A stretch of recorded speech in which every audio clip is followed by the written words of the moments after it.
Tu as 30 ans. Tu travailles depuis 5 ou 6 ans. Tu gagnes entre 2 500 et 3 500 euros par mois. Et si quelqu'un te demandait de faire le bilan de ta situation financière, actifs, dettes, épargne, investissement, tu pourrais le faire en moins de 2 minutes parce qu'il n'y a pas grand-chose à dire. Et quelque part, tu te demandes si c'est normal, si tout le monde autour de toi est dans la même situation ou si tu es en retard sur quelque chose que tu n'as jamais vraiment compris. Je m'appelle Raoul et je passe beaucoup trop de temps à analyser les situations financières réelles de personnes ordinaires pour comprendre ce qui les sépare de ceux qui construisent vraiment de la richesse et ce qui les y rapproche.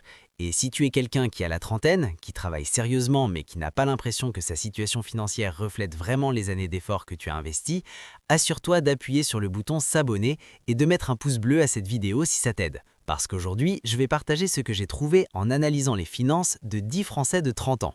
Pas des millionnaires, pas des cas extrêmes, des gens ordinaires avec des salaires ordinaires. Et les patterns que j'ai découverts vont probablement te reconnaître dedans, pour le meilleur et pour le pire. Commençons par les chiffres de base. Les 10 personnes que j'ai analysées ont entre 28 et 33 ans, avec des salaires nets mensuels entre 1 900 et 3 800 euros.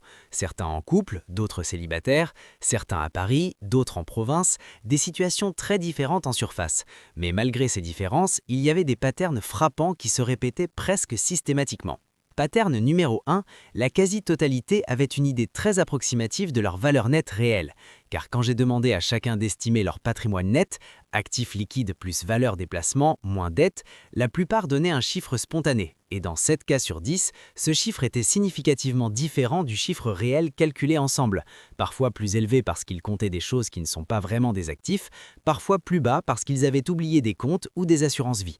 Et pourtant, comment peux-tu progresser vers un objectif financier si tu ne sais pas exactement où tu en es aujourd'hui? Pattern numéro 2. Une séparation nette entre deux groupes, non pas basée sur le salaire ou la ville, mais sur une seule variable, l'automatisation de l'épargne.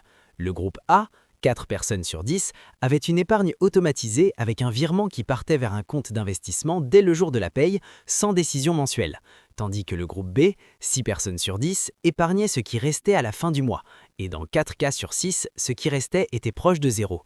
Résultat, le groupe A avait en moyenne 28 000 euros de patrimoine net liquide contre seulement 4 200 euros pour le groupe B, avec des salaires comparables. Et pourtant, ceux du groupe B disaient ne pas avoir les moyens, alors que le problème n'était pas le revenu, mais le mécanisme.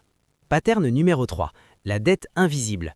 Non pas les gros crédits, mais les petites dépenses récurrentes qui agissent comme des dettes sur ton futur, avec dans 9 cas sur 10 entre 150 et 400 euros par mois d'abonnement oubliés ou inutilisés, soit jusqu'à 4 800 euros par an et environ 35 000 euros sur 5 ans à 8% de rendement, simplement perdus dans des services sans valeur réelle. Et si tu penses être différent, ouvre tes relevés des 3 derniers mois et compte les prélèvements récurrents. Tu seras probablement surpris. Pattern numéro 4, la paralysie d'investissement. Car 8 personnes sur 10 n'avaient aucun investissement en dehors d'un livret A, avec toujours les mêmes raisons, manque de connaissances, peur du risque ou attente d'avoir plus d'argent.